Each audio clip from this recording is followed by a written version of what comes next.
Here's my other one. Don't put that on. Here's my other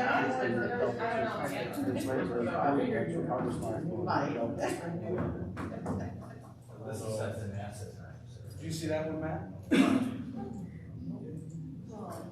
Classic. Classic. Yeah, but everywhere too. she was thinking about That thing could stop everything but Ohio State. huge flood of kids that just couldn't handle it nationwide, but it's right in their agreement, they never do that. They probably did it once or twice in the beginning. But now, as a normal course of business, our responsibility is put it in the system, they just train us how to use the system. It's not responsibility.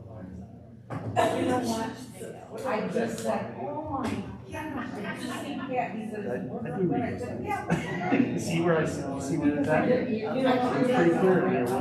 That's our responsibility.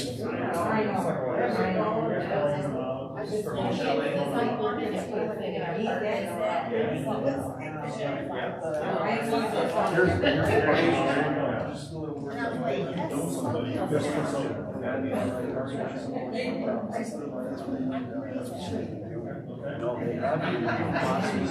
You actually have to put it in the system.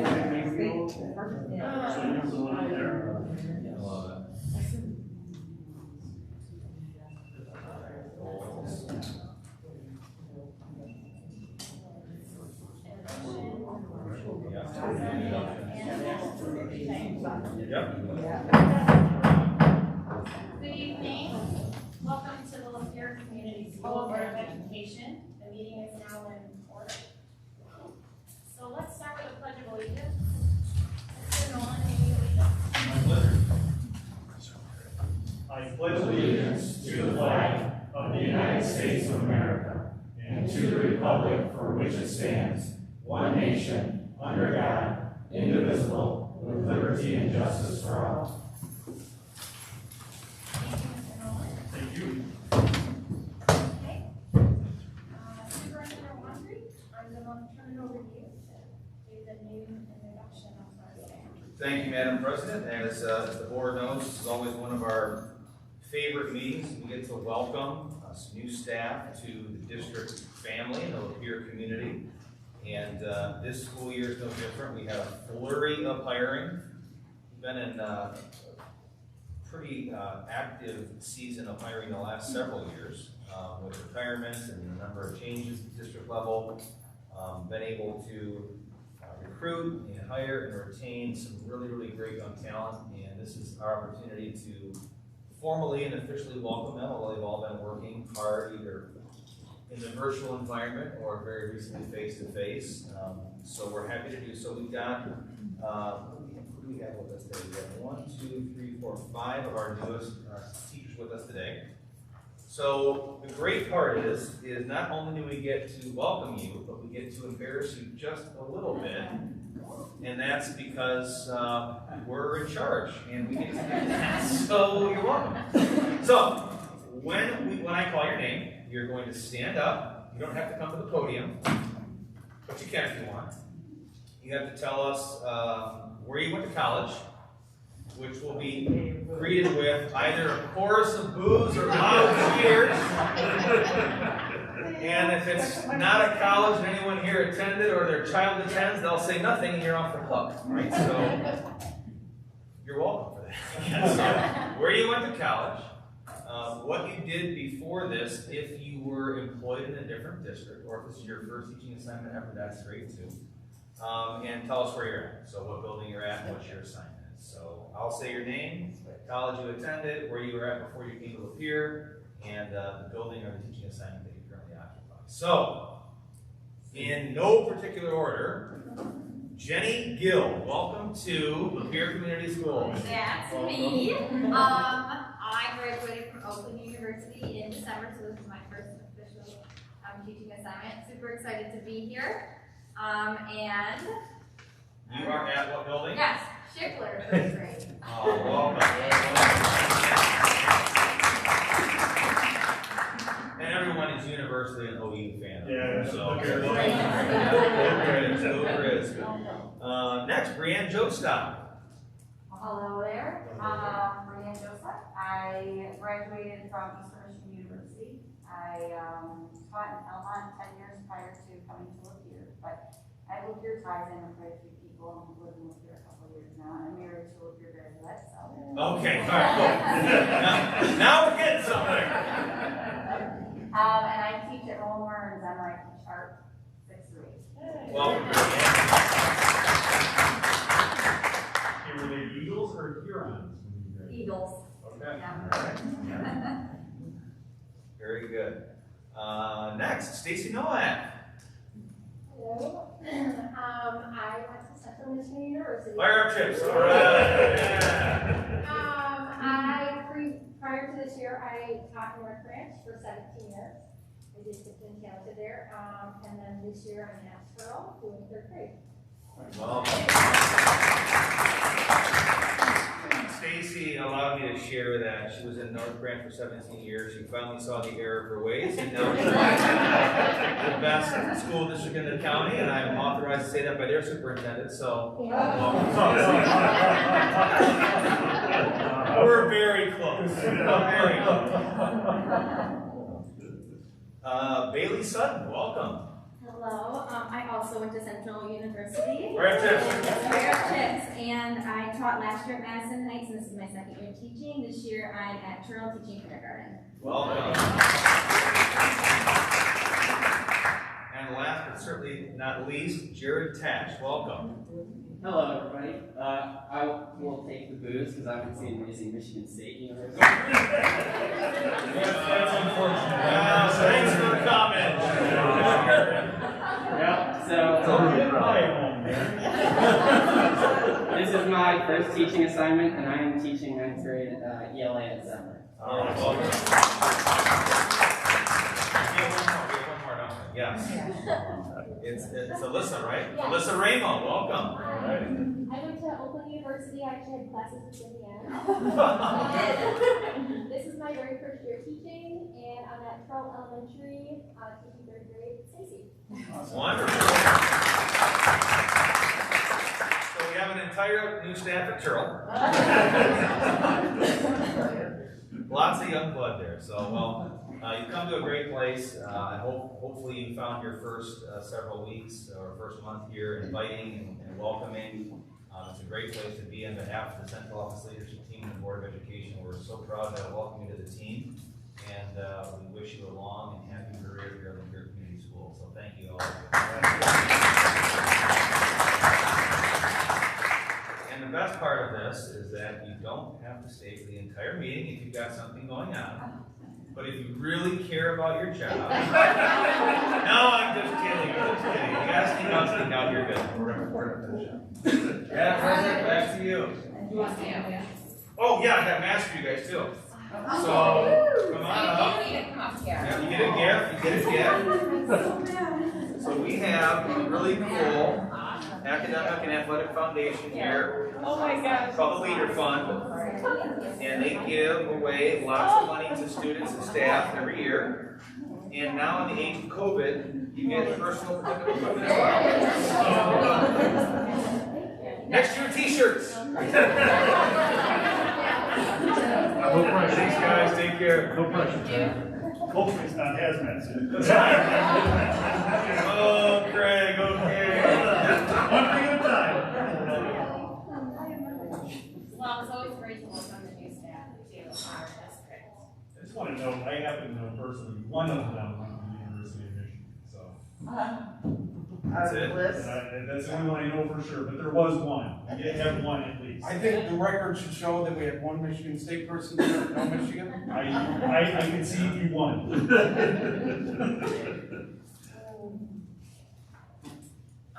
So I'm going to turn it right back over to you, Superintendent Laundry, to Well, thank you. introduce the presenting school tonight. Yes, so we welcome Mr. Shadspilsky to give us an update on the Center for Innovation, although we're tailoring it more towards a virtual update for the board, given the fact that we began the year in the virtual environment and some pretty significant changes in Shad's program in particular, but certainly impacted the entire district pretty considerably. So Shad's handing out that flyer right now and looking for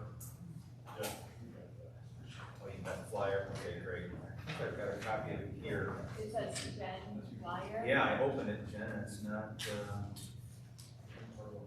JPEG is not open right now. Oh, there we go. Pretty looking stuff, there we go. Okay. Oh, over there, okay.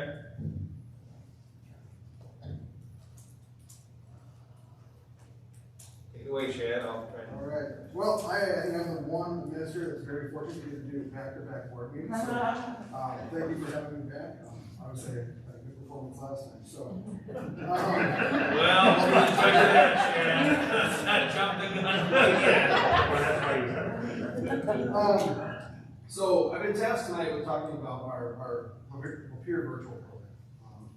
And as you can see, we're gonna kind of go through this handout and show you some stuff, but I won't take too much of your time because there's a lot of stuff already here for you to read.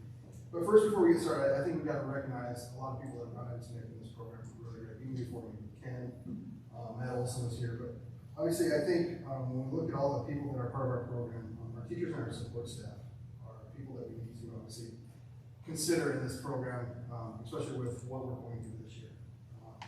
They are, you know, a lot of them have been a part of the homeschool partnership piece for a long time. We've had teachers who couldn't go back into the classroom this year that were moved over into this program and wanted to be a part of this program and have taken on a new role. And it's been a learning curve, not only for them, but just kind of as the program has grown, kind of finding all the different pieces. But the virtual teachers and support staff have been amazing. Obviously, Mr. Wandry, his vision and desire to provide choices within the district, this is just one of those choices that I think sets us above, you know, a lot of districts. I talked to a lot of colleagues just in the athletic world, and they're just getting started on what a virtual program looks like, and they have no idea. You know, we've been pretty fortunate within the district for the last 7 years to have that. That's because of Matt and his vision, you know, 7 years ago of trying to get this program done, and even before that.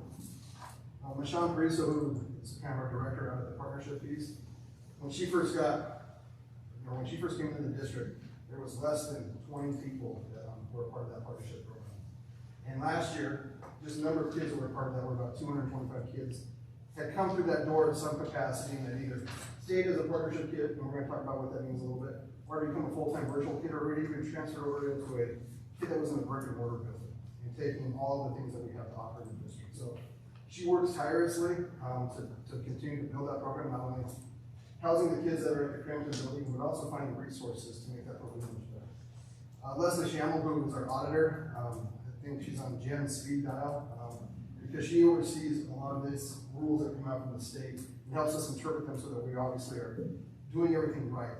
And I can tell you, and I think Matt can probably tell you too, last year with some of the mentor logs that we have to do, we didn't have any mistake last year, which doesn't, I mean, that's amazing because then no OT gets taken away from us. So she does a great job, and she's always somebody that we can reach out to, and she gives feedback really quickly to where we can, you know, make changes that we can do.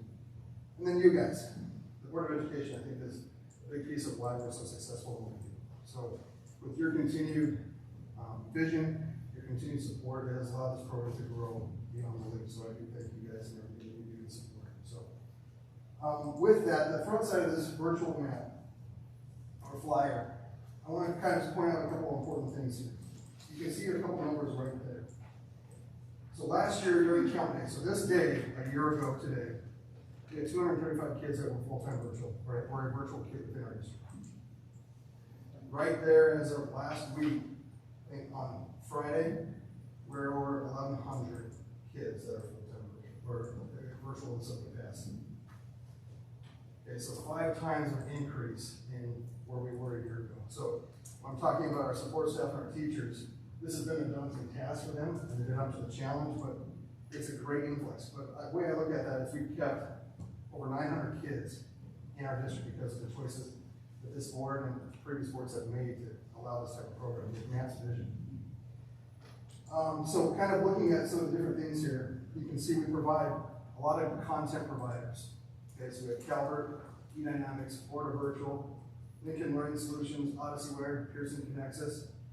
Those are all the different vendors that we use for our online curriculum. So our teachers who are part of this program, our mentors that are part of this program, are versed in all those different platforms. And they're all different depending on what age the kid is.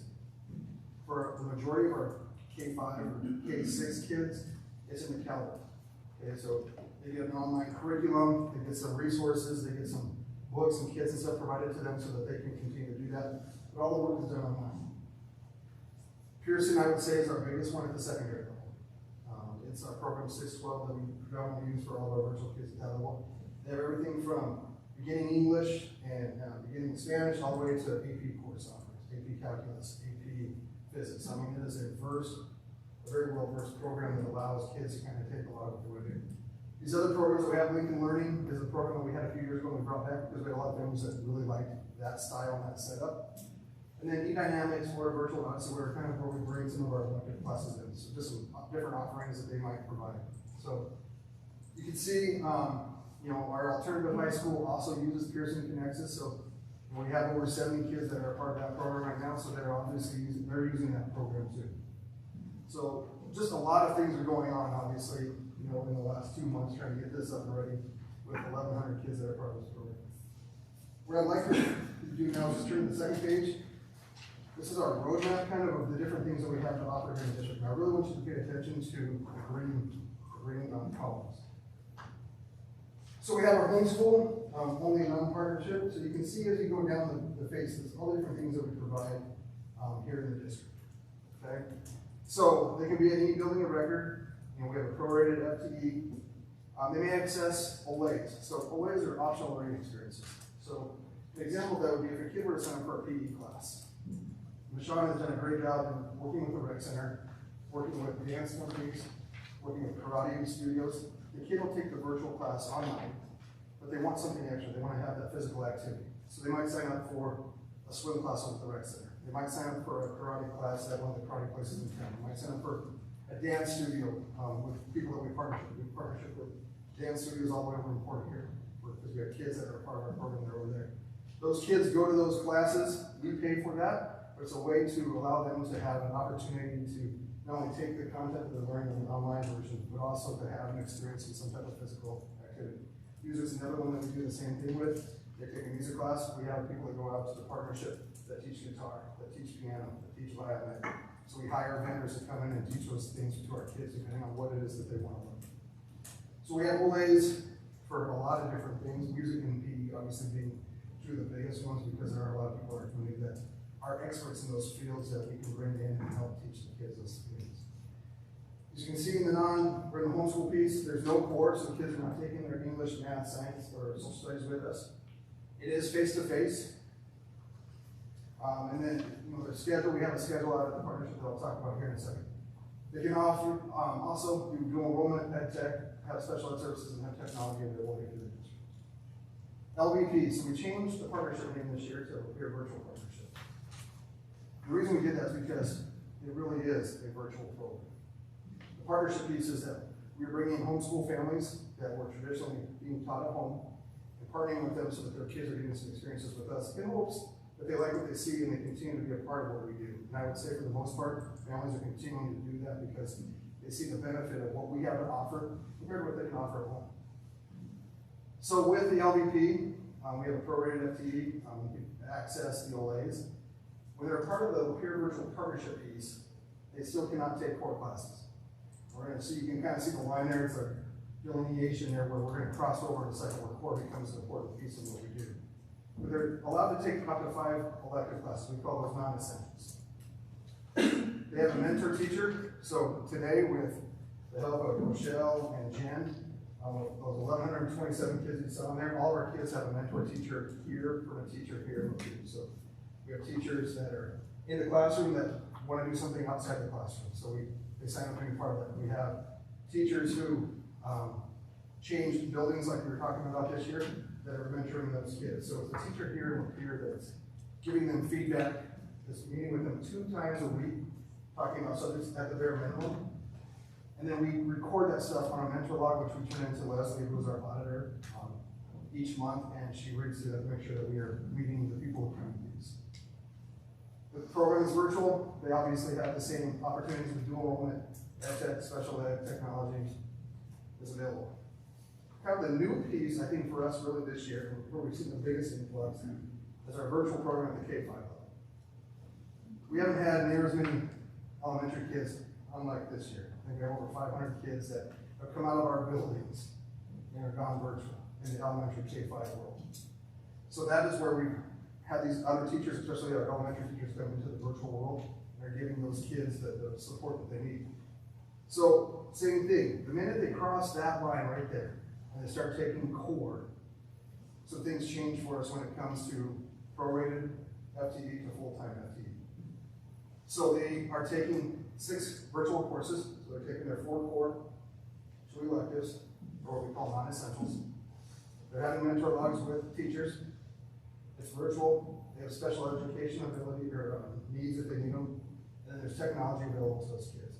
Obviously, dual enrollment and tech aren't part of that because that's just not, they're not to that point yet.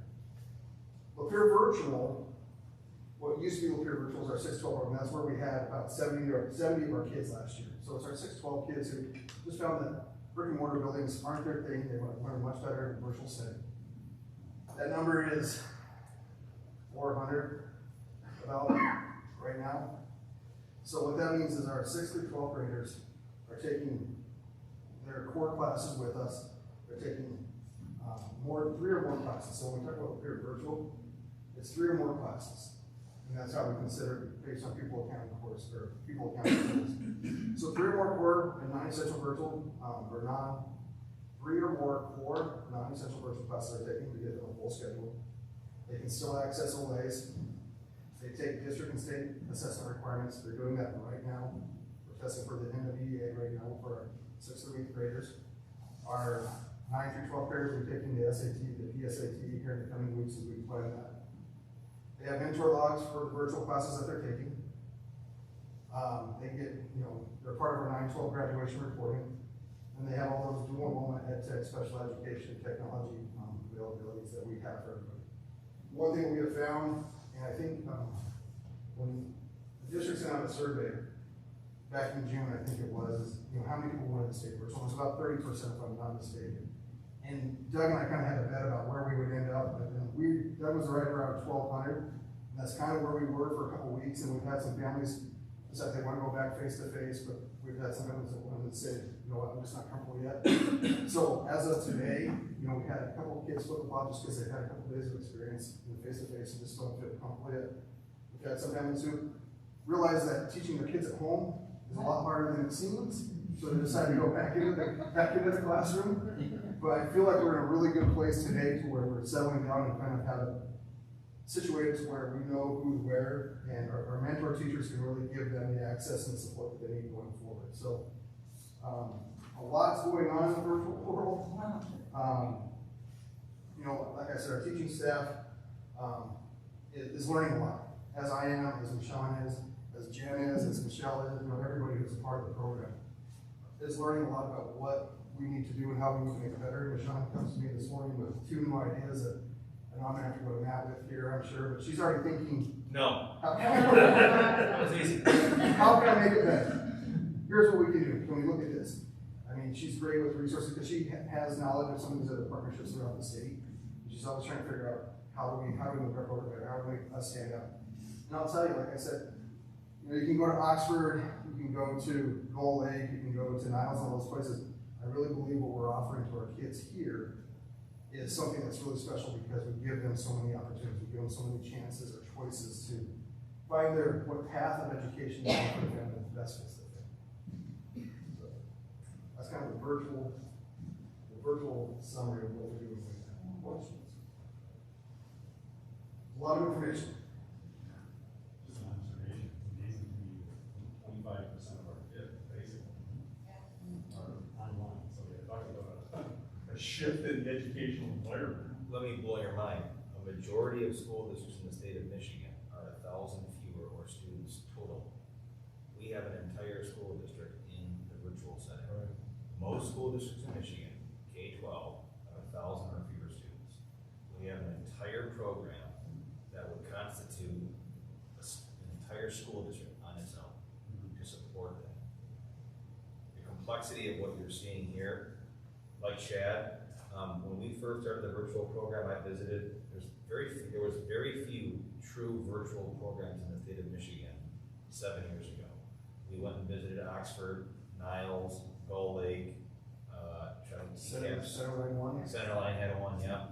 and we became one of less than 10 homeschool partnership districts in the entire state of Michigan 7 years ago. We had this structure essentially established, and it's like she has point, it's grown. But there were districts that for the very first time, because of COVID, had to create a virtual program and are really, really struggling as a result of it because they don't have the infrastructure, the support, all the people accounting components that go with this to ensure that kids are actually engaged in meaningful work. And hey, we know that in the spring, a lot of, there was bumps in the road for our virtual program. Imagine having your child in a district that has no experience with virtual at all. The other thing I wanted to point out is above the complexity, the number of offerings, and the sheer size of this, understand that from a staffing perspective, as our students chose to go from face-to-face to virtual, we had to shift and migrate the staff over to support that. So you may have some parents in the community and folks saying, well, we're back face-to-face, I want to go back. And we have to scrutinize those requests because we literally change teaching assignments, collapse sections, move people from, let's say, a Murphy teaching assignment over to support the virtual learning because, to Mike's point, almost 25% of our students went from one version of learning to another. So those families are essentially committed to that, to virtual, until the semester, and then we will have an entire new staffing dilemma on our hands in December and January once many of these families select to go back to the school buildings. Now, many will stay, right? And many will go back. I guarantee you the number will be large enough for us to have some staffing complexities on our hands. And so what parents are going to hear are things like, well, your student's first semester teacher is not their second semester teacher because of different additions of sections and things of that nature. Perhaps a new hiring, but I think we're in a good spot. And if you're lucky enough to be at this meeting and see this, you can see this is a pretty complex thing, right? This is not just, oh, no problem, you picked it on Monday, but you want to change your mind on Wednesday. A lot had to happen to support this from a district perspective. So, I think one of the most important things we did last spring is, and Sean and I had multiple conversations, I had conversations with Matt, Kim, Jim, Michelle, Mark, is we knew that the program, just the virtual program, before COVID hit, we knew it was growing. And so we seeked out some people in teaching positions that we're going to create a virtual teacher position. And we knew that we were starting to get families that were coming there that had special ed needs. We knew that we needed some resources out there. And so we staffed, before COVID even happened, we had conversations and we staffed that building to handle an influx of 75 to 100 more kids. So I felt forced, looking back hindsight now, I'm so thankful we did that, because if we hadn't done that, we'd be in a little bit of a world of hurt, knowing that we didn't go back to face-to-face and then seeing what the results were from the community in June, we would have been scrambling with it. But we already had a game plan going, and we hit the ground running, and we were able to make some changes fairly quickly because we had positions already established, so we could bring people in and say, here's what the position is, here's what you're going to be expected to do. Until then, like I said, the hindsight of that is amazing because we didn't know that this was what was going to happen. So I thought we made a really good move in February. It was a month before that we kind of made the decision we're going to staff it differently. It's worked out for our benefit because we have people in the right place to at least take on the influx at the very beginning. It's grown. We've had to add more people to it, but it was already established that we were going to increase the support there. I mean, ask a couple more things to just make a point. One, with respect to the fact that you've got basically 25% moved to virtual, that helps with spacing in the classroom too. It certainly beats a lot of the arguments about crowding in the halls and classes and stuff. Just want to point that out. That helps. But I hope that, and I'm sure we have, that we learned from our experience last spring, and with being that wasn't ideal, that we were forced into. But on this one, as we sort of start the school year fresh, I hope that there's some way to sort of monitor and make sure that these people that have all moved to online, it's a meaningful experience, and that staff is all on board. And when we say they have at least 2 contacts a week with their mentor teacher, I hope it's a fulfilling experience, I guess I'll say, and that they really are getting help that they need. They feel comfortable doing it. I think one piece that I didn't mention, Mike, is out of the partnership. we have a 2-day program and a 1-day program. So Monday, Thursday program and a 2-day, Tuesday, Friday program. So we have mentors out there that we used to call community experts. So it's just people off the street that, I don't want to say off the street, but people who have experience or have an interest in some type of topic that we bring in. And they come in, and as the kids are going through the portfolios, which are the big assignments, or having issues, these people are helping them address those issues or helping them work through that process. That program was a 2-day program last year, and it was at capacity. We've grown into a 4-day program, and that was one of the best things we could have done because it's allowed some of the families who wanted the face-to-face interaction with people, but were maybe a little nervous to bring them back into school for 5 days a week. It's kind of a hybrid model a little bit in the sense of what it looks like. And then on Wednesdays, our electives day, our non-essentials day, that's when our music and our PE folks come in and do their stuff too. But that building from 9 till 3 o'clock every day is packed with people, packed with kids, getting help on any of their virtual assignments that they have. So I would agree. But also understand that one difference is to make sure that we're all on the same page. What you're seeing here are the 1,100 students that are participating in the fully virtual program, right? The remaining students are experiencing something different, right? So that's through the Google Classroom platform, and that's a direct experience with the classroom teacher. So last year, in the spring, if you were part of the virtual program already, spring looked no different. It was unchanged. Sure.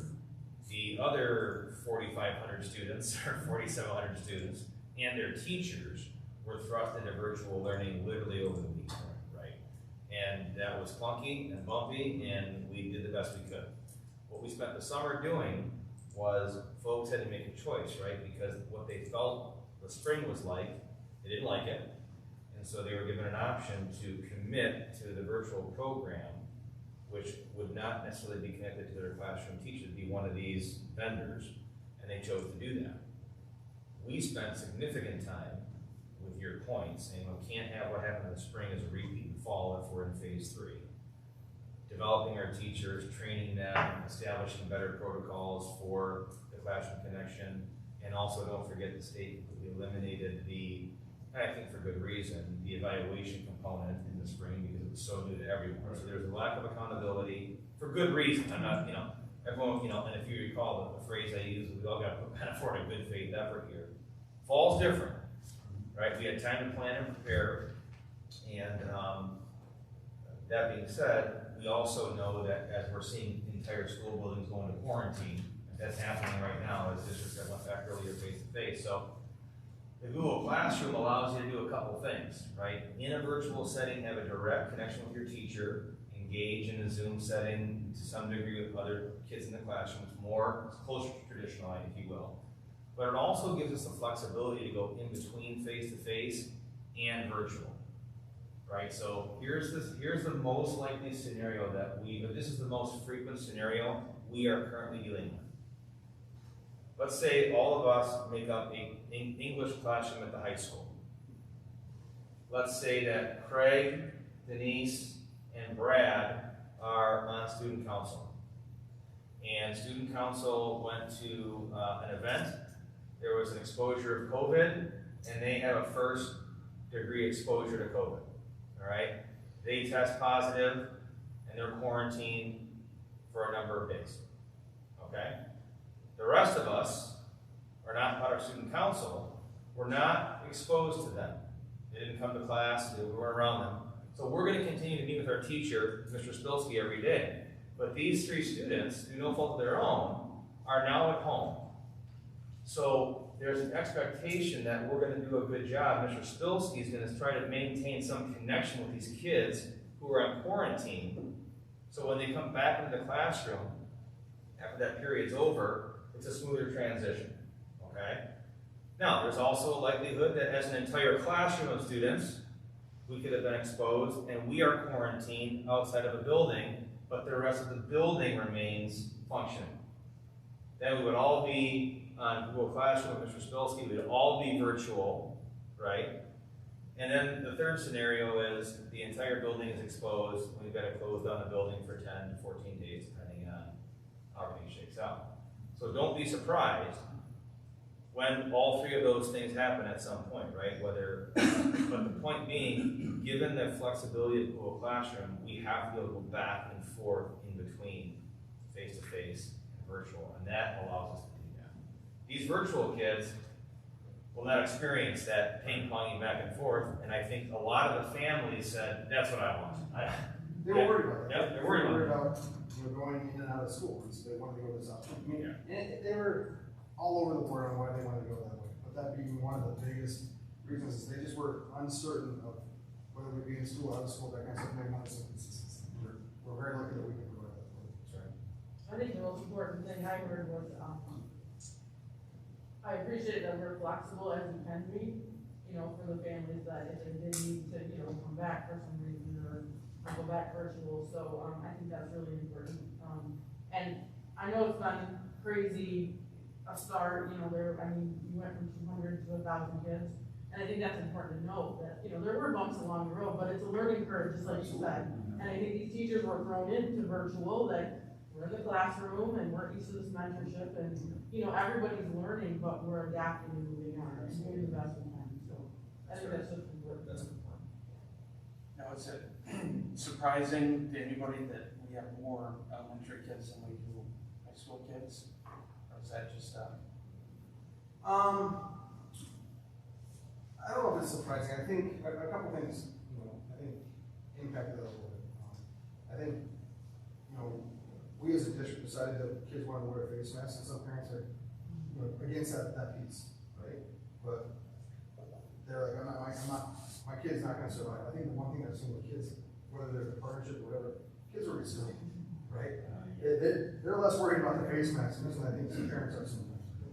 So there was some of that. But then when the state came out and said, kids are wearing face masks, you know, parents decided, I'm gonna stay there. So I think it was some uncertainty. I think one, I've talked to a lot of parents. I think Janet would probably say, you know, I was at regional golf yesterday and missed 28 phone calls, and I think I had over 100 emails. So while I was sitting out the golf course trying to get that going. I think families, goes back to the uncertainty piece. You know, some of them live with older grandparents or older aunt and uncles or parents who are sick and they're worried about their kids, sending their kids to school, and just back to what Matt was saying, they might be exposed, which they will bring that home. I think there's, like I said, I think an array of different things of why people did it. So am I surprised? I'm a little surprised that it was maybe 500, 600. Absolutely, I didn't necessarily see that coming, but as Jen and I sent out a flyer at the end of July saying, here's our virtual options. For the first week it was okay. I think we got 20, 25 people. Like, oh, this is gonna be okay. The next week it was like 50. And we were kind of sitting there thinking, what are we doing? And then, you know, We're really good at marketing. Right. Then it was 100. And then it was like, you know, we finally said, we can't be answering all the phone calls. So the first time Matt and I went out to the office, I mean, he's like, are you okay with taking the phone calls? I'm like, absolutely. I want to talk to families and reassure them that we got some options for it. But after a while, like, I don't have enough time in the day to try to do, you know, this, and this, and answer all these phone calls. But it was Jen and I who had the answers at that point. So we brought in some secretaries and said, okay, here's the basics of what you need to do. Here's the forms that we need to do. We brought in the counselors for a week in this building to do enrollment. Just, you're gonna be here from 7 to 4 every day. You're gonna enroll these kids. And this place was, I would say this place was packed during that week. So, am I surprised? I'm surprised it's a little high, but as the summer kind of wound down a little bit, you could see it. You're really good. And I think, you know, just the legislation that was coming out from the governor's office, I really think impacted what direction people were willing to go. And so, I mean, just like with athletics right now, I mean, things change, man. I had a conversation, you know, about athletics right now. You know, so I mean, we planned for something this week, saying on Friday, we're going to change the rules, and then something comes up yesterday saying the rules are changed right now. It's like, how do we plan when we don't know that those things are coming? So I think to answer your question, I think a little bit red, but as the summer rolled on, it became very clear that that was going to happen.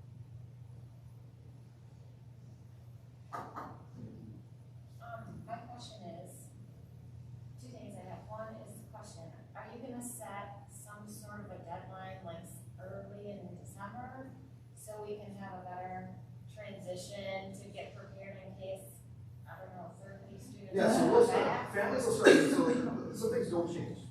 In what happens in a traditional school, what happens in the virtual world. We'll have our counselors start to reach out to these kids, we'll have their mentors start to reach out. What do you think? We're going to send some surveys out. Are you going to be a part of the program, or are you going to go back face to face? So at the end of November, early December, we're going to start having those conversations because we need to be able to plan a month and a half out what's going to happen. Are we gonna have a deadline? I would love to say we want to have a deadline, we said we would have We a say deadline it since every August 31st. and we were still- Absolutely, maybe. But we were still getting phone calls today of parents who wanted to go both directions. And to service them, we're a service organization. We have to cater to what they need and what they want. Multiple conversations I've had on the phone with parents in my office crying because they were just wanting to go back face to face, or they're terrified of sending their kids to school. We're gonna try to do our best to give them what they want. I think that's what's great about the flexibility piece. So, yeah, are we going to have some conversations and say, we need to start having these discussions with families? Yeah, absolutely. I mean, I love the flexibility, but we always have to have a goal date to work towards. Right, absolutely. Is there a max number? No. No. No. This is a max. Well, I mean, you have to start looking at your staffing. Right, yeah, I mean- That's. Yeah, I mean, right now, as I sat and assigned mentors to every teacher and finished that up today, I think we're in a good place of where we are staffed appropriately for what we need. Now, if there was an influx of another 200, we'd have to talk with kids and say, okay, we need some more help. But in the opposite side too, like Matt's point, is if 400 kids go back in semester time, that's gonna change what virtual looks like with staffing. And it's gonna change what some of the buildings are gonna look like too. And those are conversations that will, like I said, start happening in November, December, trying to figure out what that's gonna look like. So, there's nothing unlimited. Obviously, we're gonna do everything in our power to provide kids an experience. But it impacts everything. It impacts food service, it impacts transportation, right? It impacts electric courses, and all those trickle downs have to be accounted for from a staffing perspective, from a scheduling perspective, from a support staff perspective, and it takes time to plan.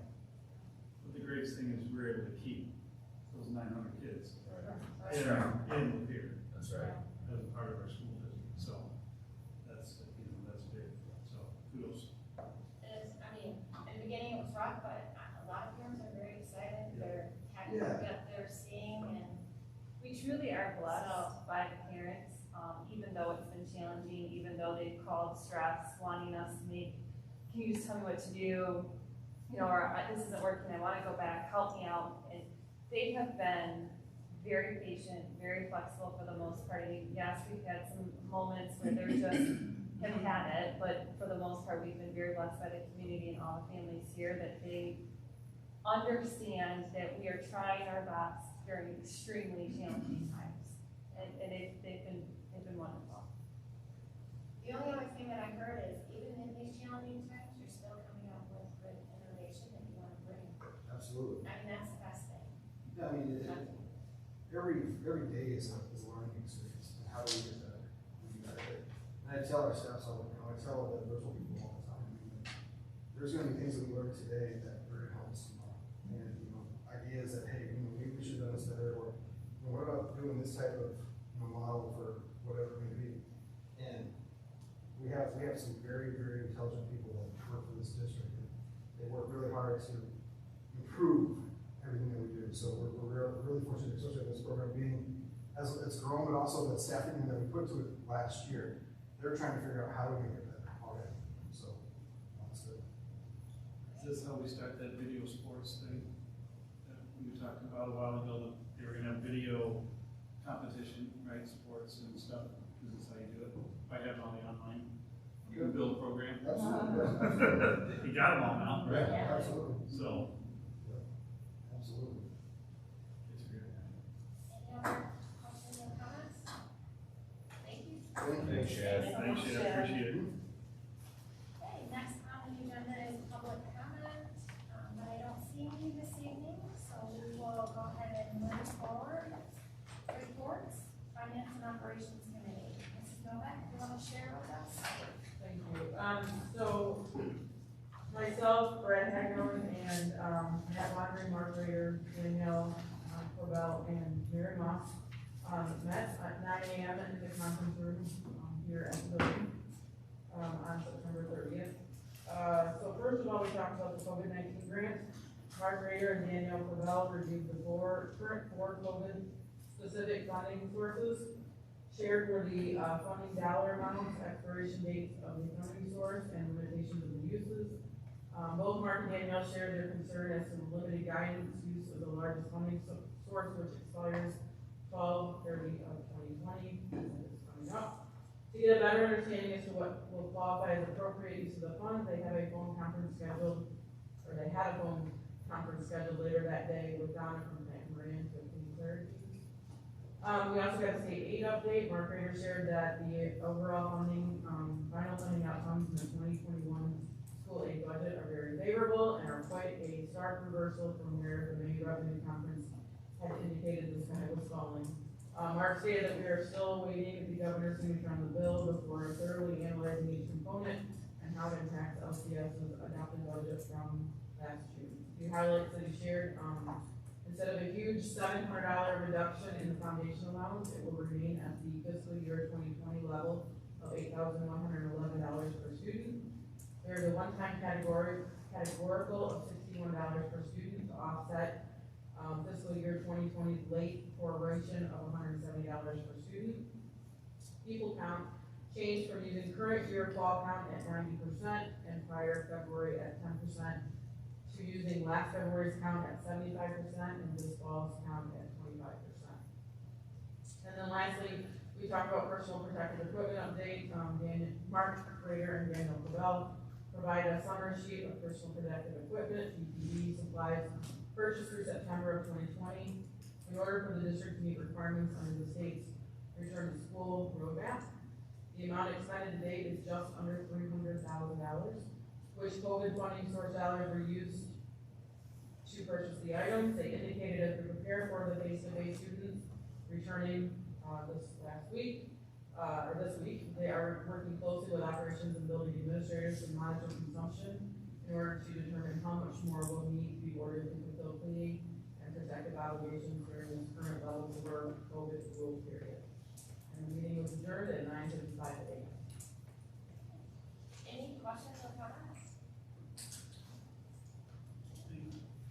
The largest funding source when you talk about expiring, is that you need to use it, qualify them?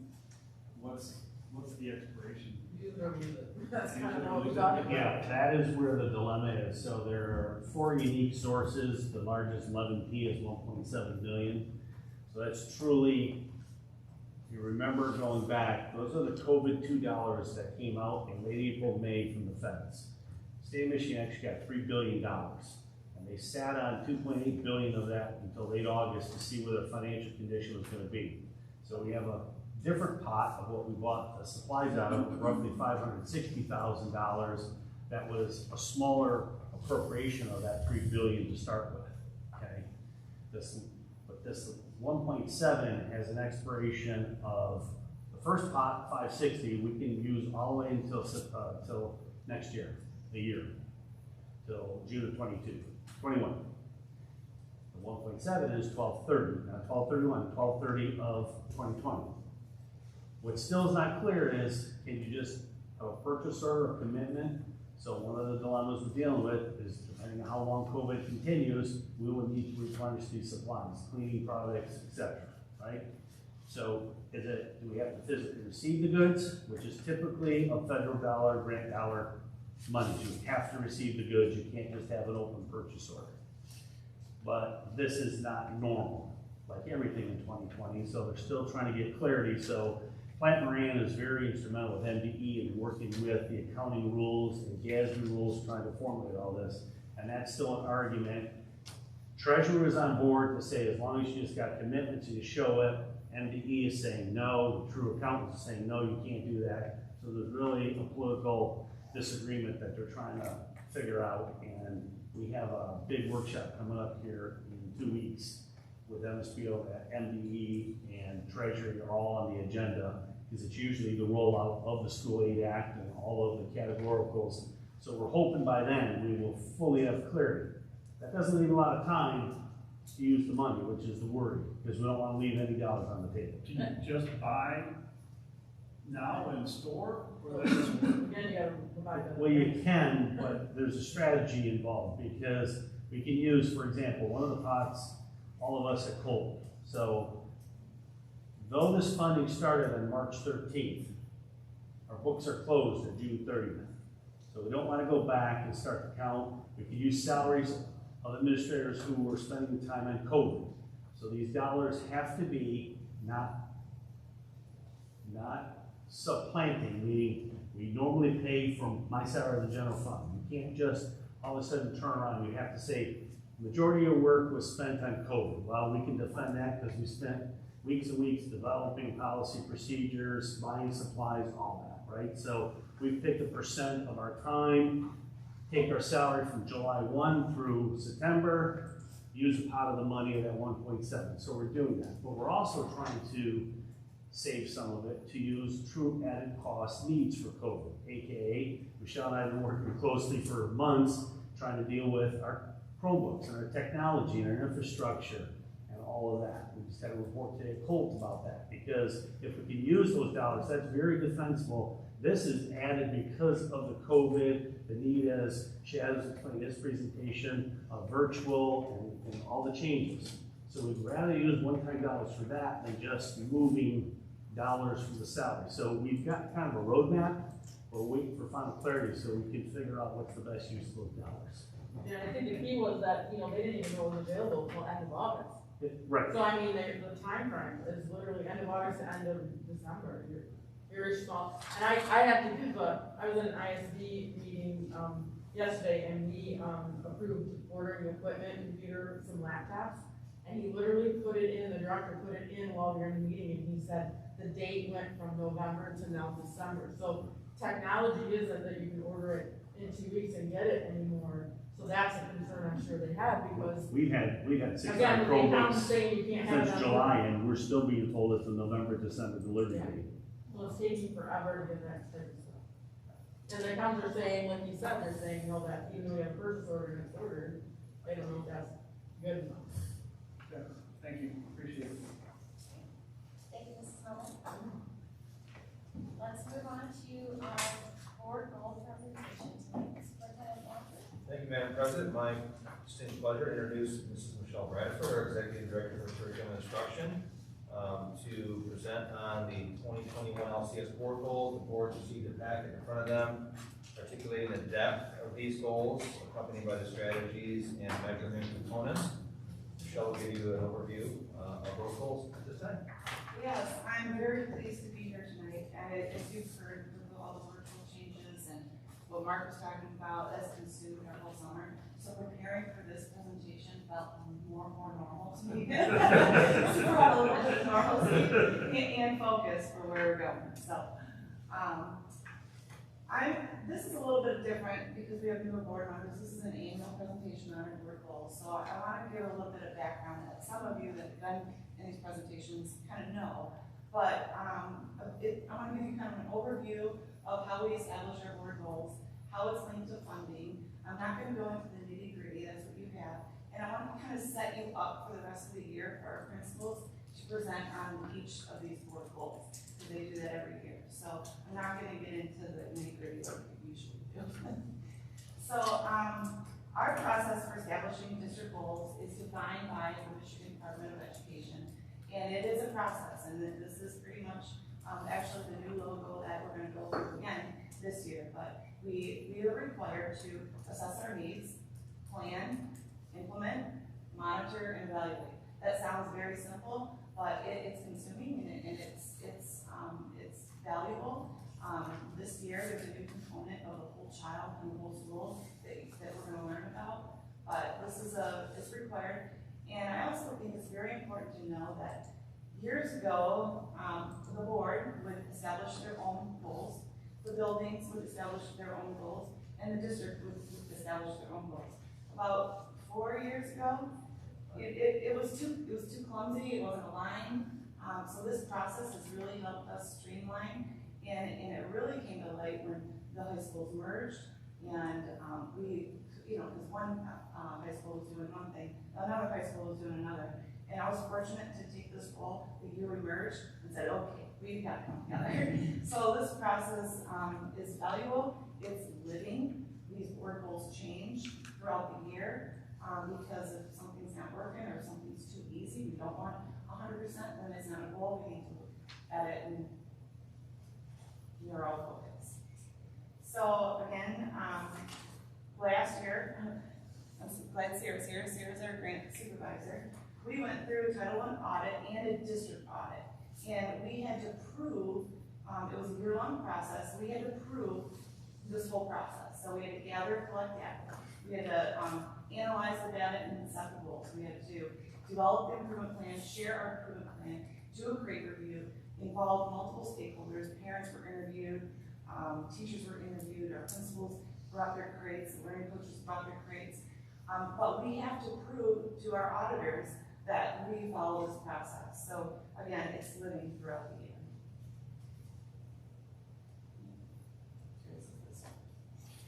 And there is a great amount of money tied to this process and our goals. So for example, 31A supports all of our learning coaches. We get about $1.8 million of 31A funds that's divided, we could probably talk more about that, but it's to support all of our buildings, but all of our coaches are funded through there. And it's just like kind of what Mark said, we can't as a district pay for a learning coach out of general funds. When it's grant funded, it has to be separate, and we have that, based on our needs, support why learning coaches are what we're gonna spend our money on. Title II, we receive about $170,000 in Title II. That's all tied to professional development.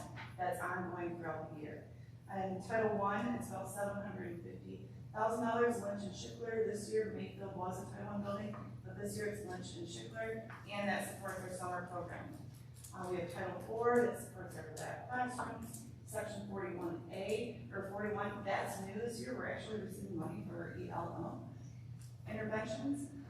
Regional assistance grant, that's Shed and I work closely with different auditors for this regional assistance grant that we have to use tied to our school improvement plan and support. And I think we just got $20,000 more to spend in the next couple months.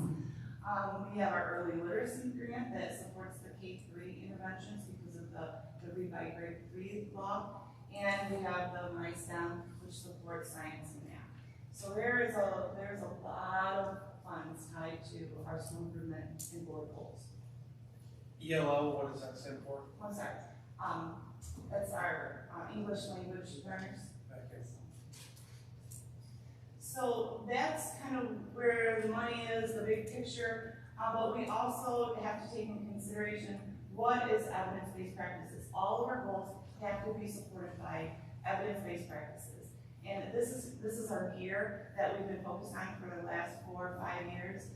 We spent a lot of time doing book studies and attending conferences to make sure that we have what we put in place in the classroom is evidence-based. And you'll notice that we have 3 goals that I'm going to talk about. Goals 1, 2, and 3, all deal with formative and summative assessments that drive our data decision making. The management system is all of our PLCs and the collaboration and the instructional rounds and all the time that we spend collaborating. So that is goal 3. Curriculum is, we have to have quality curriculum that's changing continuously with new standards and new resources. That's an ongoing work. Instruction, you have to have quality instruction to be able to implement the curriculum and the assessment. And then the environment, you have to have the growth mindset, and that's that whole child, that whole community piece of it. So all of those have to work together that you have to consider when you're developing goals. So with Michigan's top 10 and 10 regulations and their goals, the MDE requirements, our process, and what's best practice, we have 3 goals that have been the same for the last couple of years, but where the difference comes in is our benchmarks that you'll see throughout the year. So goal 1, pretty much I highlighted really what the key term there is. It's high quality curriculum, high quality instruction, and high quality collaborative processes. The rest of that language really is tied to the Michigan's top 10 and 10 goals. So we have to have high quality curriculum from early childhood to post-secondary. And we can't forget about the business and industry and labor and higher education with all the Marshall Plan and the STEM programming and all of our offerings at the high school. Instruction, we have to make sure it's student-centered, it's aligned to Common Core, it's not just sit and get. And then collaborative processes, we we have to improve teacher performance to improve student performance. So really, those are the three overarching goals. I'm going to give you one example. Like I said, I'm not going to go through your documents. You have everything. This is pretty much all of our goals, strategies, and benchmarks in a Cliff Notes form. This is my Bible that we measure these goals. These aren't just goals that we put on the shelf and we talk about, and we want that. We have to measure our progress, and the benchmarks are what changes throughout the year and as we improve or don't improve. So for example, throughout the year, like I said, the principals are all going to present to you on a benchmark, and they're all tied to a goal or a strategy. We have about 1 to 3 strategies for each goal and 1 to 4 measurable benchmarks. Next month, Doug is going to present to you the high school benchmark, and he chose goal number 1, strategy 1.2, and it's ensure that student has opportunity to take meaningful steps for their post-secondary career while in high school.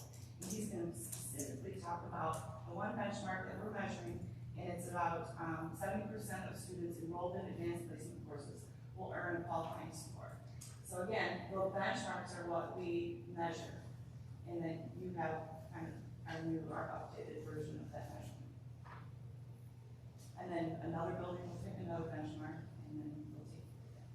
So as a district, these are I'm going to go through a couple of our district focus areas because while this is all great, we still have to have some district focus areas that we spend $2 on, and that we identify through our instructional rounds process, which I'm going to talk about. So goal 1, curriculum. Again, like I said, we have standards that are changing. We have new curriculum that's being implemented. This is an ongoing focus continuously. Our department chairs work with the teachers, our principals work with the teachers, our grade level teams work together to continuously update what students need to be able to know, understand, and do. That's kind of our KUD. If you hear KUD, it's always what do we want students to know, understand, and do in this given unit. And they break down the standards, first they break apart the standards, and then use the resources that they have to then really develop that. That's quality curriculum. It's not the book that when we went to school, this is your curriculum. That's not a quality curriculum. So it takes a lot of work and collaboration to be able to really identify those 3 things that they're teaching the students on a daily basis. New teacher development. We identified this in our audit that we have 75 new teachers in the last 3 years. We have 23 this year. Well, if you've been on the board and you've heard the teacher or the principals present, their launch and explore summarize or their guided reading model and how that's working in the building, when you have 75 new teachers that haven't been provided with PD, and you saw the amount of money that we spend on PD every year, that's a lot of information that we give to our teachers. And when you have 75 new teachers, you have to really spend some time to make sure that they are walking in knowing what's good practice and Lapeer. So, again, how these 4 goals are tied to funding. This year, we realized this was a need, so we use RAC funds to put a new teacher learning coach. So Kelly Bangle provides PD for just new teachers. She goes in and works with them side by side and puts on workshops for all of these things that we have to keep moving forward with. This one's a really exciting one, but it's never ending. Instructional rounds. We got really high marks from our auditors last year for this process. And why this process was so important is because our auditors asked, well, is it just the principals that are doing instructional rounds in the building? And we said, no, the staff, they want to make sure that the staff are part of developing these goals and identifying what the next needs are in each building. So each year, this is our 3rd year, and it's been very hard to try to get this up and rolling this year, but we're going to get it postponed in a couple of weeks. But we're going to keep going because our teachers are doing the same thing that our administrators are doing, and then able to see if we see some common themes in a given building, and we're really able to narrow down what this building specifically needs to move forward or what their next steps are. And then they use that information from what the staff see and from what the administrators see to plan pretty much their PD for the rest of the year that's also aligned to the district improvement goals. So, and it's been helpful for our secondary administrators to be part of going in elementaries so they can see some common themes. The elementary principals going into the secondary buildings. Again, it's helped us as a district align our focus. Technology, this is a new goal as a result of COVID-19, and it's really forced our arm to look at our infrastructure. Mike Priest gave a presentation today at Colt, and we have, this is pretty much a 5-year plan. All the other goals and benchmarks we monitor yearly, which we're still going to monitor this yearly, but this is truly a 5-year goal or benchmark. We have to conduct an annual technology department audit. We want to look at the infrastructure, what computers the staff has, what students' devices do we have, and then develop a 5-year budget plan because there's a lot we have to do on this one to keep going. It's kind of funny to hear you say it's a 5-year plan when we all know that that's being audited daily. Yes, we put in the order 500 Chromebooks and can't get them. And we have the money. And this was a result of our instructional rounds last year that was very eye-opening, and we can't lose focus on this. I'll say in any teacher evaluation, the most important thing that a teacher can do is focus on their planning, because if they have effective planning, their classroom management domain 2 is effective. Their instructional strategies, they're effective. You have to have good planning in order to execute the rest of the things and language that teachers are evaluated on. So as part of our instructional rounds, in every building, we identified a need to improve our planning. So we created a lesson plan guidance document requiring all teachers to follow it. It was tied to their teacher evaluation, and we use it in our evaluation for teachers. So that's really been a focus for us. And it needs to continue. And then the state came out with a new platform for school improvement that they are rolling out this fall. So we will be attending a lot of conferences. But honestly, I think that we always say this, but I do believe, and every time I go to a conference, I think, thank God, we already are doing this. We're already aligned. Like I said, 5 years ago, you guys were developing those. I was developing those for, the district, and the buildings were developing their own goals. We already have a process. We're following this process. We're probably going to learn some new things, which is great, especially with the whole child and all the needs, the diverse needs of COVID, and I'm sure that's a result of the times that we're in. I'm definitely looking forward to seeing what that will bring to our goals. But for the most part, we have a process and we are aligned, and I think we're in a good place. Regardless of what it's the Michigan Integrated Continuous Improvement Process, what changes that process will bring. We're going to learn about it this year, and it'll be fully implemented next year. So stay tuned to the next calls. That's all I got. So I just have a quick question.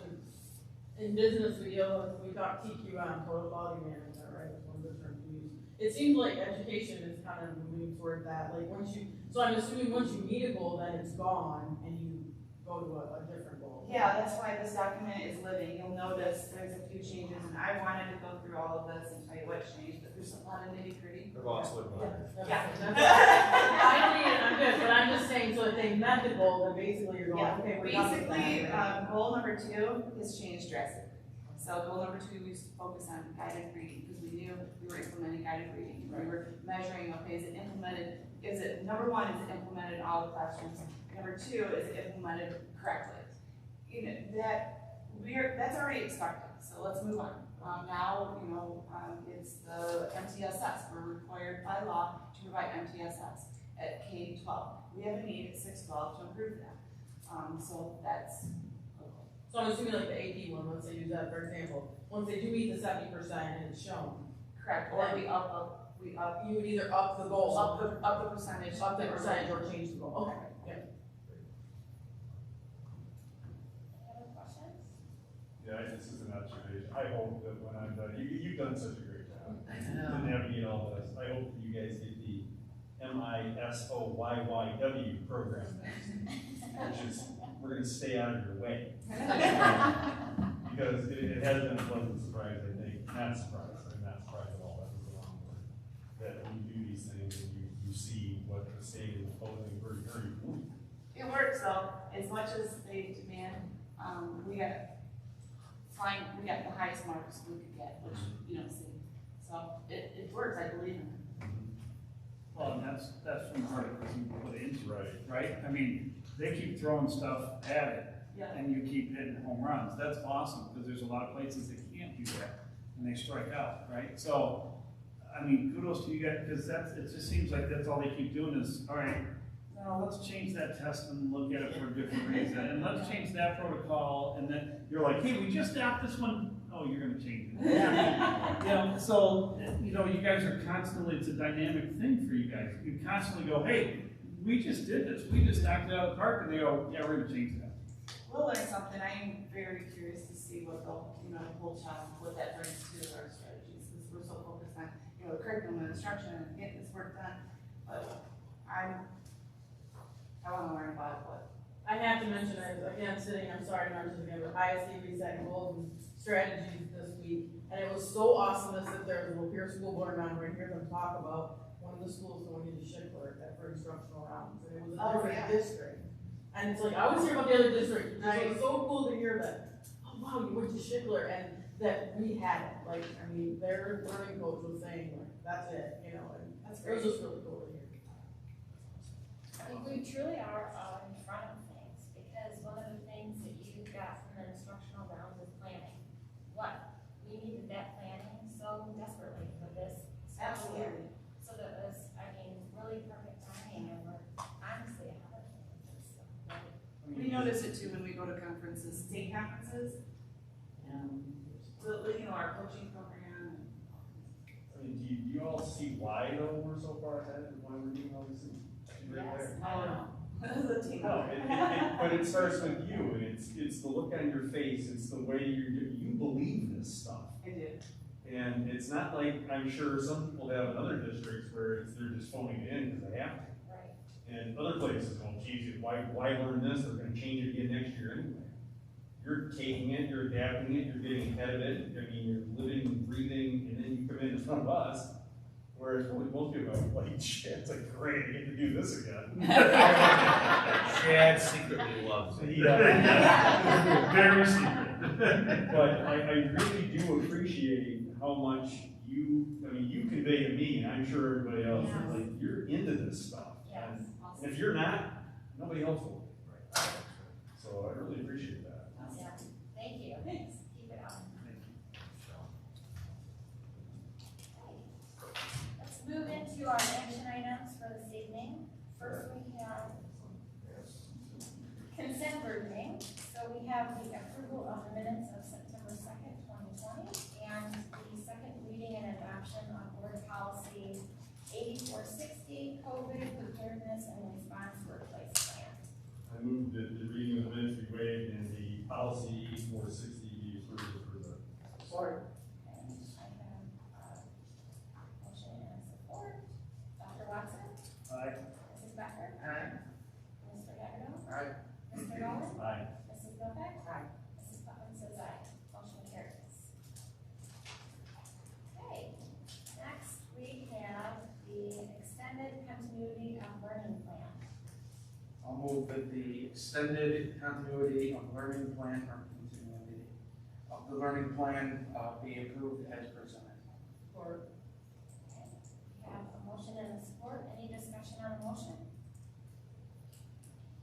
Okay, Dr. Watson? Aye. Mrs. Becker? Aye. Mr. Hagedorn? Aye. Mr. Nolan? Aye. Mrs. Novak? Aye. Mrs. Putnam says aye. to board member communications. Thanks. I just want to say, on behalf of the Leader Fund, we just did this to say, yeah, we're in it with you. Just a little token of, hey, welcome back. Let's get back to face-to-face. We're excited. So we did the masks for all the staff and employees, everybody here. Let's let you know too, Leader Fund's still here. We're still pushing. We still want to help. So some of those little things that teachers are looking for, need, want, ask. We're still here. So, and just happy to be face to face again. It's good to get back. So, thank you.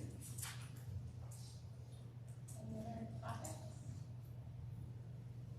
Sure, I got something nobody else does. Needless to say, we're inundated with it on a regular basis. This is a very important time in our country, a very important time in our state, a very important time in our community.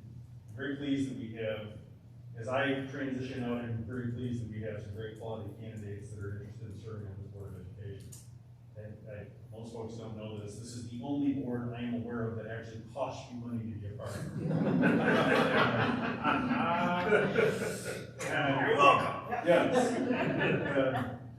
Most people don't know that. And so the dedication of the folks that are part of this board and the dedication it'll take from those that want to be part of this board, if you're still in it come November and you haven't been scared off by November 2nd and you're still hanging around and you're to me, in my opinion, fortunate enough to win a spot on this board, then, God bless you all. I think it's quite a service to your community. I think it's massively overlooked. And I really appreciate the fact that everyone has stepped up. We've got quite a slate of candidates. I think that's fantastic.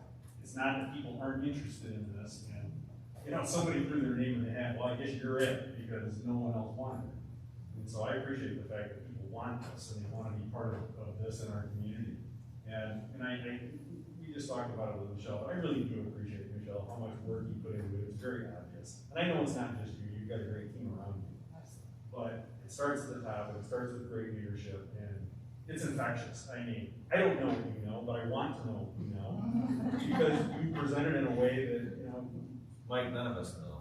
well, You're not alone. Right, but she does it in a way where it's like, okay, I should have learned this stuff, and I just appreciate the fact that, and you're the example today, and you've all done it. You guys lead by example.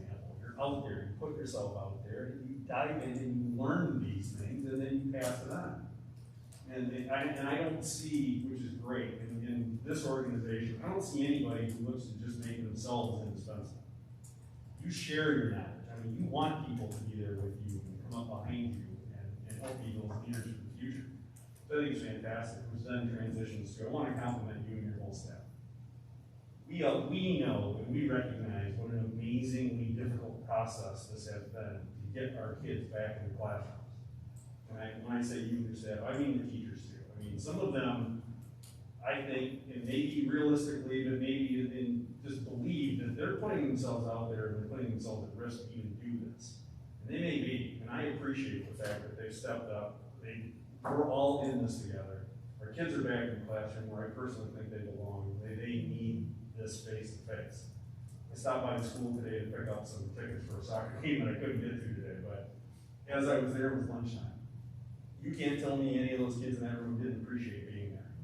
They just do, and you can tell. And so, although if the decisions were made by adults, the kids wanted it, I think, more than any of us. I'm very pleased to hear from a number of teachers who wanted that as well. They wanted to get back into that classroom because why? They know how important it is to the kids.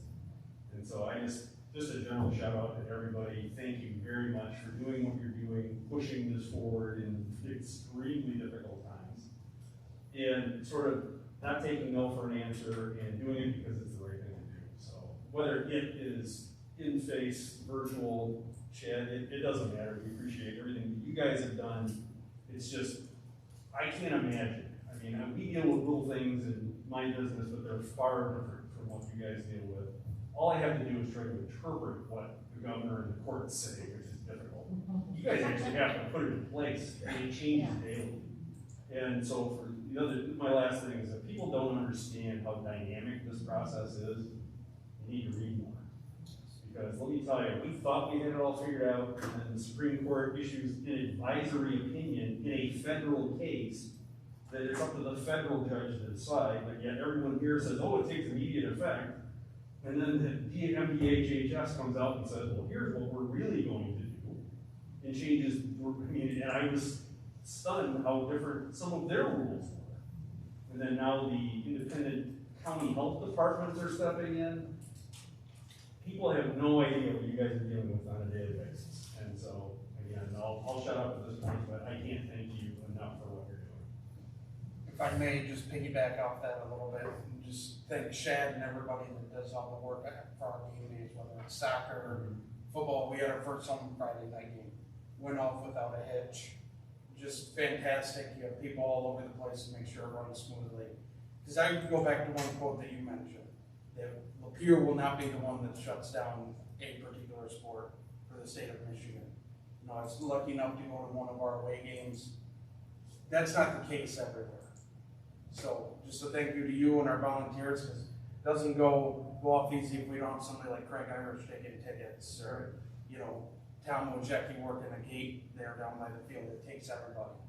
So, you know, Mary up here at the administration building, our attendance secretaries, couldn't pay me to do that job because they have to chart everything. Then they have to send it up to you, right? So Mary said the exact same thing this week. Wait, anyways, you're not paying me enough. That's a different argument, but you get the point.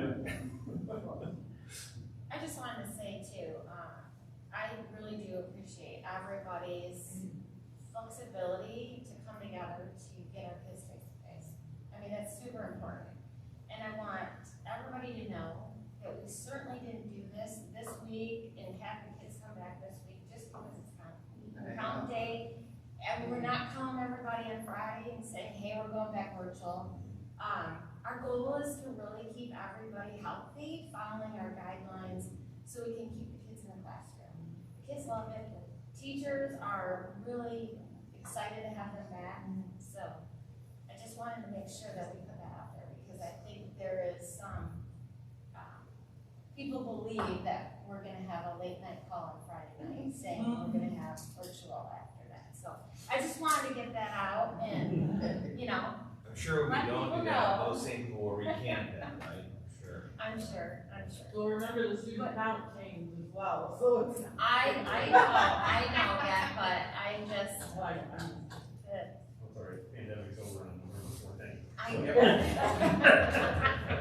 And Mike was talking about the board members, I was thinking when I first decided and talked to Mike about being on the board, and what he said, his advice was priceless. It is a very thankless job, but it's also one of the most rewarding jobs I think we have. And he made sure I mentioned that. I also think of the time commitment. You have 6 years is a long time to commit. I mean, and so I think that's really important to know for our future candidates. We hope that you're going to stay longer than 6 years, or at least make it through the 6 years, right? So. When it changed from 4 to 6, my comment was, it's not a term, it's a sentence. Okay, turn the mics on. Thanks for coming, everybody. Don't forget people dropped off the list. But anyway, yes, and I'm very thrilled we're back face to face. I haven't, we've heard only good things, and I think that's awesome, and I know everyone's excited to be back. So, yes, thank you to all that have worked so hard to make this happen. I know not been an easy job. Okay, Superintendent Laundry. Well, I think everything I wanted to say has been said. I really deeply appreciate the board's recognition of the effort of our staff. In particular, I want to thank our staff who are working every day with students. And those staff come in many forms. From the moment the children get on the bus, to being helped by a parapro or greeted by a secretary, to being served their lunch by a food service worker, obviously their classroom teachers, coaches they work with, their principals, custodians who clean diligently, staff who are now asked to clean and be a part of disinfecting everything. You've got several hundred adult people that came together in a united effort to make sure that our kids could walk in those buildings every day, because to Mike's point, we know that that's where they want to be. Welcome back to our students, and we're going to have no messages going on Friday. Going back, I can guarantee that. I want to highlight a particular issue that we're dealing with right now. And, these are unique times and they call for unique measures. That for any of our parents who happen to be watching this live stream, that if your child is ill, please err on the side of caution and keep them home. And the reason why we want to mention that, where, the days when we were in school and Dad said, suck it up and get on the bus, these are unique times. And this is not an overreaction of any kind. This is not a statement about the veracity of COVID or the severity of it. It simply means that what we're required to do when a student who feels ill notifies their office of the school they attend is an unbelievable amount of work. And I want to just walk you through a 30-second story about what I mean. If a student comes to school and says they're sick and ultimately tests positive for COVID or they've been exposed, it is not just an incident that impacts that family. You're now into 30, 60, 90 families that are impacted, none of whom may be exposed, none of whom may have the disease, and ultimately a supermajority of them do not. But it does not prevent the district from having to contact trace, call those homes, issue letters, conduct an investigation, work with the health department, because like when we were dealing with the issues of bomb threats back in the 90s, every threat had to be taken seriously and credibly. And every investigation had to start from scratch, and all stones had to be uncovered and overturned. This is no different. The amount of work that the people in these buildings are being asked to do when we decide to send a sick child to school is an incredible distraction from what Michelle did a great job of articulating, which is our core function, right? So we'd like to get to teaching and learning this year. That's what we do. That's our expertise. We are not public health officials, and if we are, we're not very good at it. We're doing our best. We're teachers, we're educators, we're coaches. That's what we want to do. We need the support of our parent community to talk to your kid every morning about symptoms, how they're feeling, take their temperature, have a good conversation with them, and make those tough decisions at home. And give our staff room to do what they're paid to do. We are not going to be a reactive district. Okay? The Supreme Court makes a decision on Friday or Saturday. You didn't see any decrees from the district at midnight on Sunday. This is a complex, large organization. There are many, many things that because you watch the news on Friday night and you hear this law went into effect, the impact of that has so many ripples that I have to work with this board, my team, district legal counsel, and get the best guidance.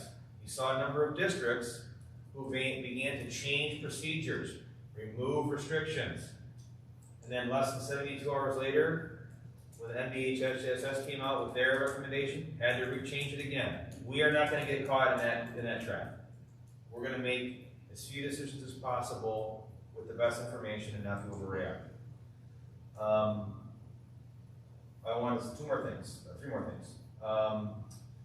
We finalized the white sale this week. The district no longer owns the white property. Yes. So please direct any concerns you may have about the property to the city of Lapeer. Mr. Noel will be happy. Siphon through those public comment cards at commission meetings. He's looking forward to it. But in all seriousness, we announced a very, very unique partnership with McLaren in recent weeks with the telehealth program. And another demonstration of Lapeer Community Schools' partnership with the greater community.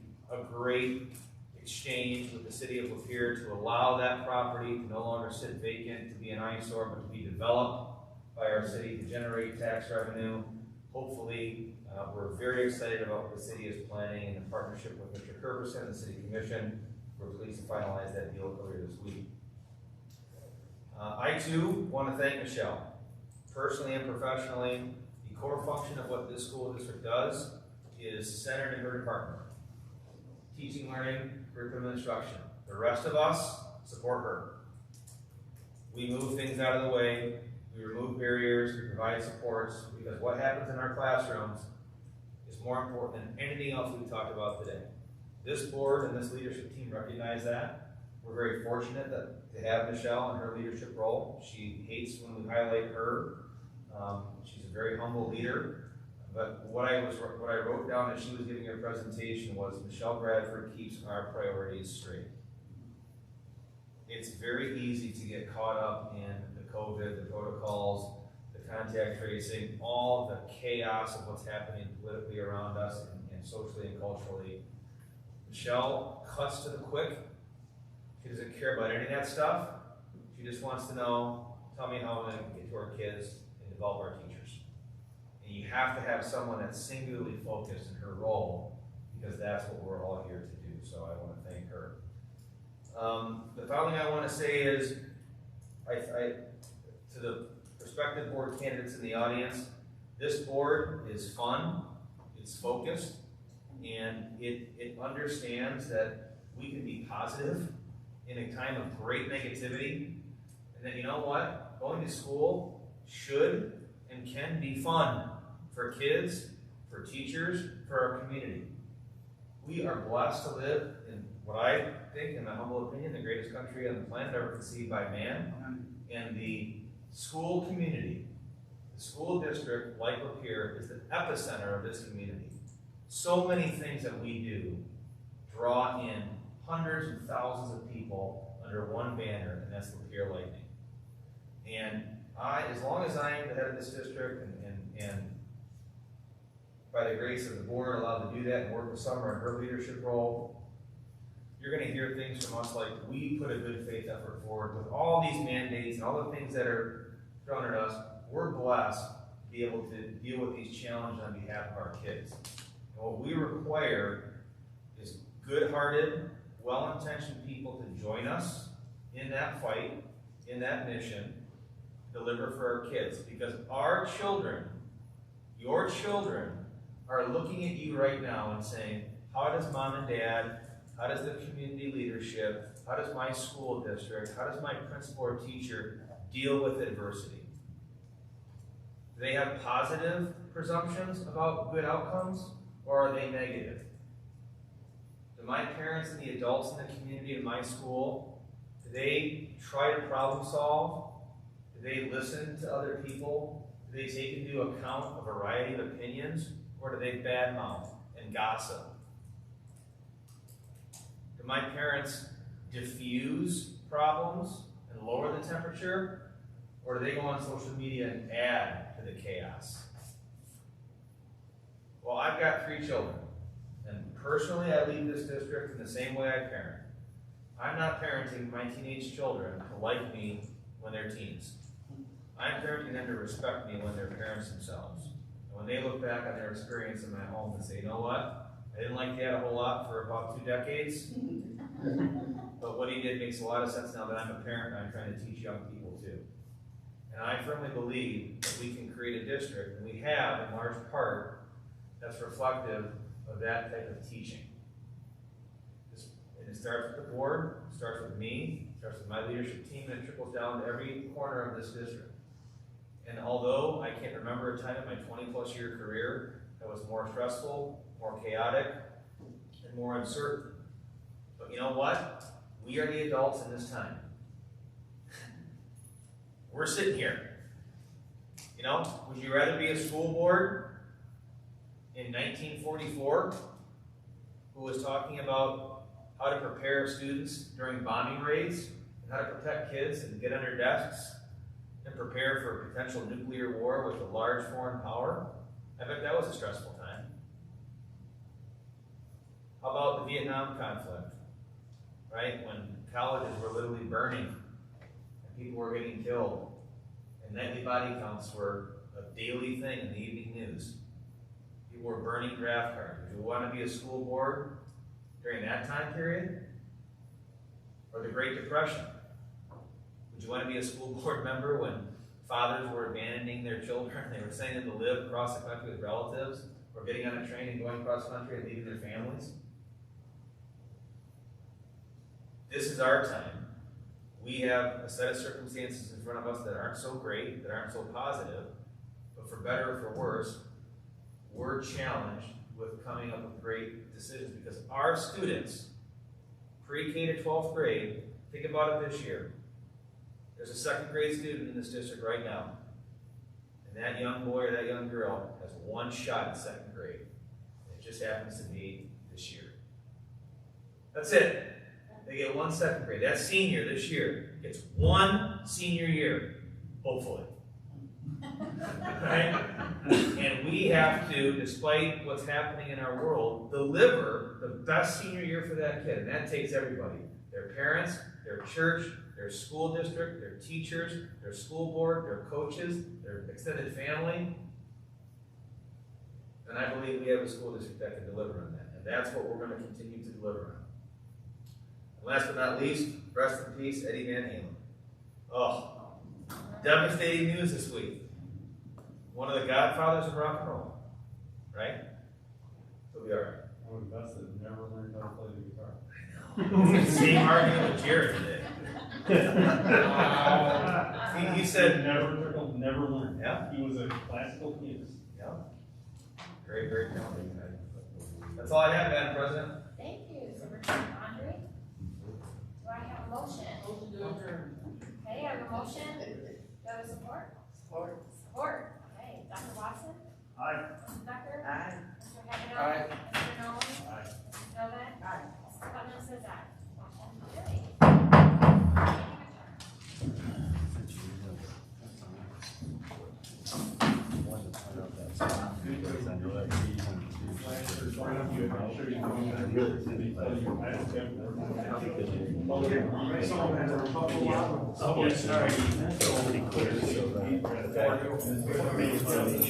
Something like that this year? So if they go by B, which is, there's gonna go all the way to the next section, so the next section's over. So I'm with you, I just feel uncomfortable, because if things change, if you move or whatever, then we're screwed. So I'm like the agreement, but no one over there is gonna trust us. I'll have Lori prove it tomorrow. I want you to become not I do,